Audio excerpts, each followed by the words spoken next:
Train time, Yarby. You peel off your whites and I'll walk you to your car. Not tonight, Doctor. Why not? It'd be good for your reputation to be seen with me. Thank you, image maker. But I'm on duty tonight, remember? Remember again, Yarby, you are on late watch Mondays and Thursdays. What day do you think this is? Wednesday, my dear. Today is Thursday, Doctor. Already? Unless that calendar is fast. Yarby, do we have a copy of yesterday's newspaper around here? Why yesterday's? If that calendar is correct, today is my 38th wedding anniversary, and I've done nothing about it. How will yesterday's paper solve that problem, Doctor? Well, I'll just bring it home, toss it on the dinner table, and then casually ask, Sweetie, what would you like to do to celebrate tomorrow? Oh, any man who lets his anniversary go till the last minute deserves no sympathy at all. You still have time to make a reservation at a stylish restaurant. Buy a gift on the way home. Oh, I never know what to buy. The woman's tastes are so exotic, and she has nothing. Your wife likes antique jewelry very much. Mrs. Chegley likes anything antique. That's why she remains married to me. I know a little shop that specializes in antique jewelry, and they're open until 9. Take me there. Take you. Well, help me, Junior. I don't know anything about jewelry. And he admires your taste. And I admire your taste. Well, first I'd better call my neighbor and make arrangements for Corey. Oh, what's holding you up? It's an emergency. Chop, chop. Answer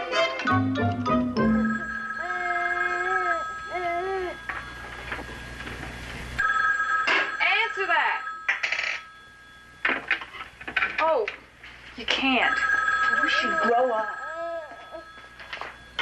Hello? Oh, hi, Julia. I have an errand to do, so I'll be about an hour late. Would you do me a favor? Keep Corey with you after Carol leaves. Sure bet. Incidentally, have you seen Mr. Cooper the last couple of days? No, why? Just curious. We haven't seen him either, and somebody was asking for him today. Well, I have to run now. I'll see you in about an hour, Marie. Bye. Earl! Huh? Don't say huh. Say, what is it, Mother? What is it, Mother? Go upstairs and bring Corey down here. Huh? I told you not to say... Oh, what are you doing? We're playing cops and robbers. Yeah, I'm Daddy and he's Jack Webb, and we're looking for some robbers. Never mind. Go up and tell Carol Mrs. Baker will be late tonight, and Corey will stay down here till she comes home. Okay. We can pretend Carol's a robber and arrest her. Yeah, and give her a ticket for parking and stealing stuff.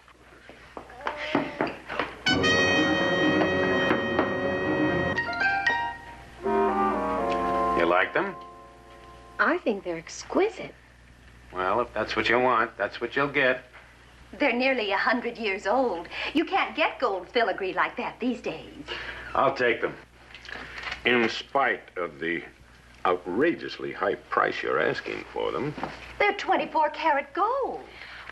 Would you wrap them nicely, please? They're an anniversary present. Oh, how romantic.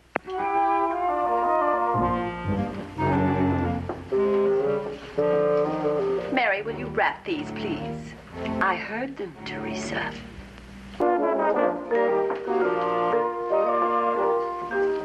May I show you anything else? Yes, your confidence. You will take my check, won't you?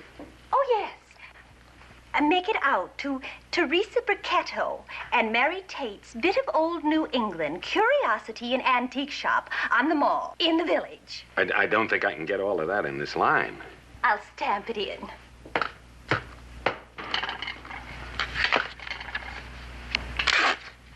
There you are, my dear. Thank you.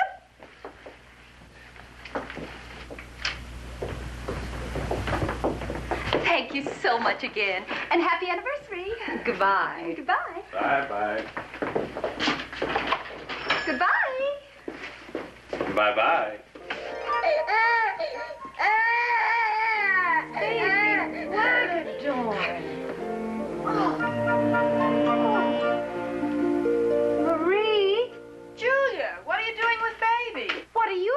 letting him crawl around in the lobby. What? Mm-hmm. I just came home, found him out there. Earl J. Wagadorn, What? I thought I told both of you to watch your brother, Earl. We did. Yeah, we watched him crawl outside. Why didn't you stop him, Corey? Earl J. Wagadorn's mother didn't say to stop him. Yeah, you just said to watch him. We watched him. What are you going to do with him? I think I'll take this young man upstairs and get ready for dinner. Not now, Mom. Now. But we're playing cops and robbers. And we're watching a robber. Yeah, snooping around Mr. Cooper's apartment. Never mind that. Go wash both your hands. Your father will be home any minute. Thanks for keeping him here, Marie. I'm sorry he's not more reliable. It's him. Who? The robber. I'll be along in a minute. You run up.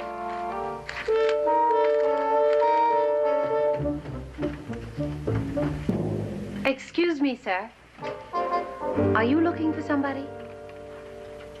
Lady, if I wasn't looking for somebody, would I be looking? May I help you? I live here. Oh, in such case, you of course know your landlord, Mrs. Salt Cooper. Yes, of course. Oh, you must be Mrs. Bunker. Mrs. Baker. Baker Bunker, a be gesund. You know, Salt talks about you like you're some kind of queen already. Mr. Cooper is a very sweet man. But sweet, don't tell me from Salt Cooper. We're members from the same chess club. My name, how do you do? Ishmael Brivicek. Do you mind? Please, lady, could I sit down a little? My arthritis is fighting with my bursitis and oh, such a battle. Come, sit. Thank you, but I'm late for dinner, Mr. Brivicek. I know it's difficult to remember. So, like Herman Melville wrote the first voice of Moby Dick, call me Ishmael. Is there something I can do for you? Yes, please tell me where is it, Sal Cooper, why he didn't answer the telephone, why he didn't answer the doorbell. Maybe he isn't home. For 3 days he hasn't been by the chess club. For 3 days he ain't home? Perhaps he's in Chicago visiting his son. No, it's impossible. There's a light burning in that apartment, and I can hear the sounds of a radio, of a TV, or maybe a Victrola. Well, the police do suggest that when you're away, you leave a light burning or a radio playing to discourage burglars. You don't know Sal Cooper, Mrs. Barker. Baker. He wouldn't run up an electric light bill if he wasn't himself here personally on the premises. You think he is home? Not only I think he's in that apartment, but something entirely wrong is wrong with him. We in my chess club, we could feel it in our kishkis. And I am here as a committee of one to find out the whys, the wherefores, and the et ceteras. Mama, I'm hungry. I'm afraid you'll have to excuse me. I have to feed my son. Certainly. That's a mother's duty. You know, there is a mystery going on behind that door, Mrs. Blakely. If Mr. Cooper were really at home, I am sure he would answer the doorbell. Now, don't worry about it. On what day is the rent due around here? The 15th of each month. That's tomorrow. I'll come back. If he is not sick, on that day he will emerge from that apartment. Arrivederci. Shalom. Thank you. Oh, excuse me, Mrs. Baker. Am I interrupting anything? I was just preparing Corey's lunch for tomorrow. Is there anything wrong, Mr. Bennett? I'm not sure. Come in. Thank you. Have you seen our landlord lately? Not for several days. There was a man here earlier looking for him, too. Yes, I know. Well, this telegram was delivered for him, and when the messenger couldn't get in, I happened by and agreed to sign for it. But frankly, Mrs. Baker, I'm concerned. He's gone to Chicago before. Well, he's not away. When I tried to open his door, he shouted at me to go away. That's not like Saul Cooper. Well, it's very unlike him. But I know how much he admires you, so would it be an imposition to ask you to go have a chat with him?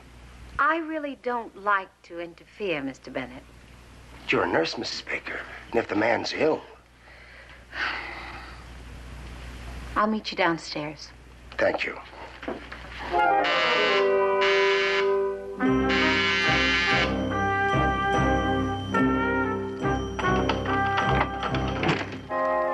Mr. Cooper?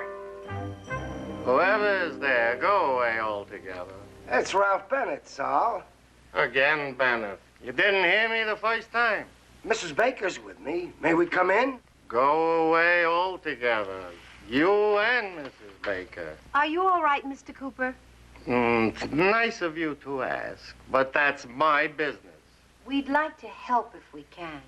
Opening a man's door 10 o'clock at night with a passkey, I gave him only for emergencies and asking ridiculous questions. That's what you call helping. Your friends are worried about you, Mr. Cooper.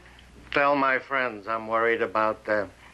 Please, tell the whole world, keep away from my door. Throw me back my key and leave me alone. You really want to be alone? Please, both of you, I want to be alone by myself. Of course.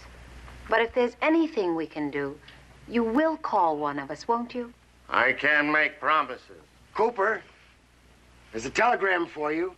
Push it through the door. I signed for it for you.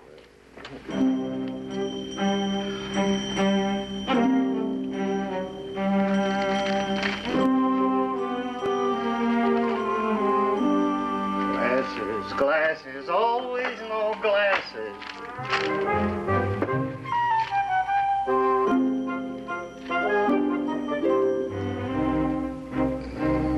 Is everything all right?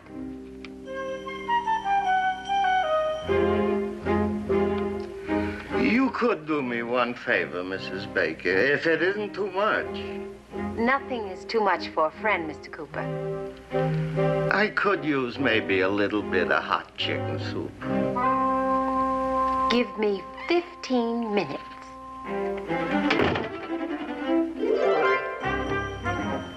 Thank you. You sure that's all you want, Sal?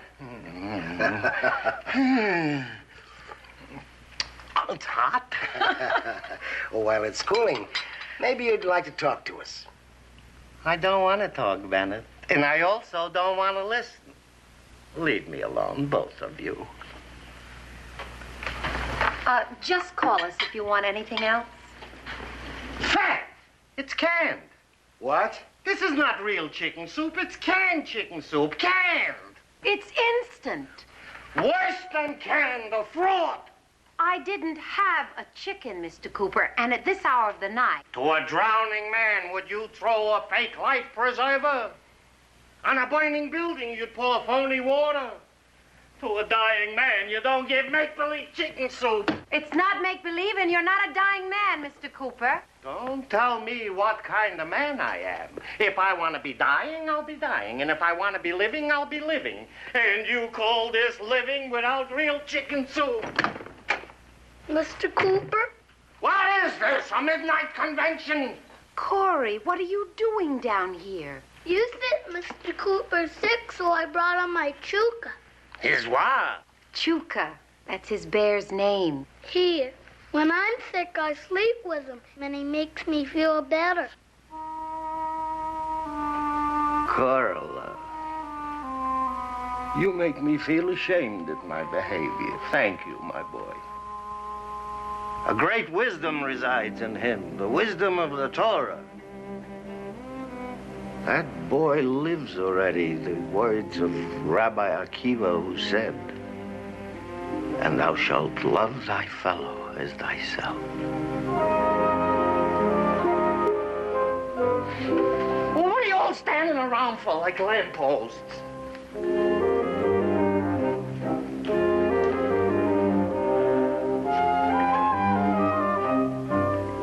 Why, how lovely.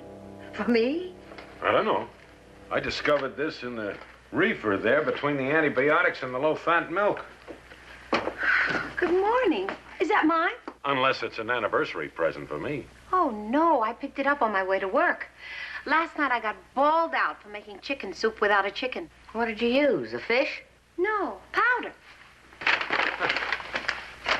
By the way, how was your anniversary celebration last night, Doctor? Suffice it to say that Mrs. Chegley has decided to renew our marriage for another year. How did Mrs. Chegley like the earrings? Oh, she wore them to bed. Love them that much. No, she couldn't get them off. The fasteners stuck. Oh. Doctor, inasmuch as I did you a favor last night, would you do one for me this evening? Of course he will. I'll make that decision, Yarby.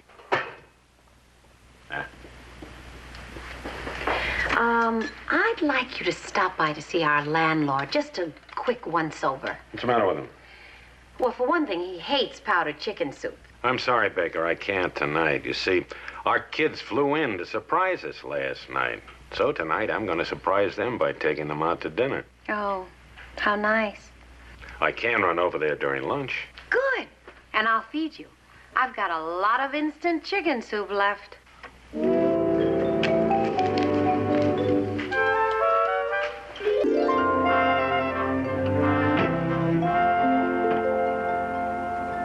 Oh, hello, Mrs. Baker. Hello, Mr. Bennett. Doctor's going to see if there's anything wrong with Saul. Well, Doctor, if there was anything wrong, Corey and Mrs. Baker apparently cured it last night. I just saw him on the way to the hardware store, chipper as a blue jay. It looks like you brought me here under false pretenses. And I'm delighted, but I promised you lunch, so it's not really a wild goose chase. As I recall, it's a wild powdered chicken chase.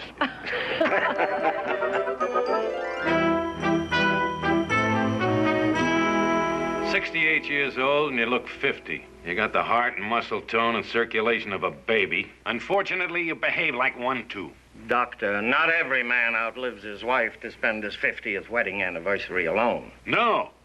But the next time your anniversary comes around, don't brood. Remember, you're alive. Forget all this melancholy self-pity. Listen, self-pity is the only kind you can depend on to really be sincere. Instead of locking yourself up like a hermit, get out. Feel life. Thank God for the 40 years you had with your wife. It's been these past 10 without her that has been difficult. I just celebrated my 38th yesterday. And let me remind you of a few things I think you've forgotten, Cooper. A wife can be a ball and a chain. Do this, don't do that. Go here, go there. Fix that, take me there. Nag, nag, nag. Yeah, you've forgotten all that. Forget? No. But more important, I remember the love, companionship, the tenderness, the sweet smell of a woman, the touch of her hand. I remember her laughter and the soft voice singing in another room. Private jokes, silent conversations, eyes speaking with an eloquence no tongue ever had. Someday, Doctor, you should live and be well and appreciate what you have in a wife. Cooper. Yes, Doctor. Thanks. Don't mention it any time. Say, how about you coming out and having dinner with me and Mrs. Chegley and the children tonight? Tonight? No. Tonight, I'm having real chicken soup with my friends Julia and Corey Baker. Doctor, do you think you would have time to see Mr. Brivacek? Why? Now, he's very melancholy. What for? Well, he lost the chess club's annual tournament to a 7-year-old girl. What the devil can I do about that? You can play him another game. He feels marvelous every time he beats you. Excuse me. Yes? I'm plant chairman for the American Red Cross campaign this year, and I'm soliciting your contribution to our fund drive. You're wasting your time, High Pockets. Well, now, maybe you don't know that the American Red Cross has to raise $128 million this year to meet the highest budget. I know all about it, Bones. But I'm already on the payroll deduction plan. So am I. But, well, here's a little something extra. Oh, thank you very much, lady. Why, that's Jimmy Stewart. Who? Jimmy Stewart, the movie actor. Him? Didn't anybody ever tell you that you look just like Jimmy Stewart? No. Anybody ever tell you that? Oh.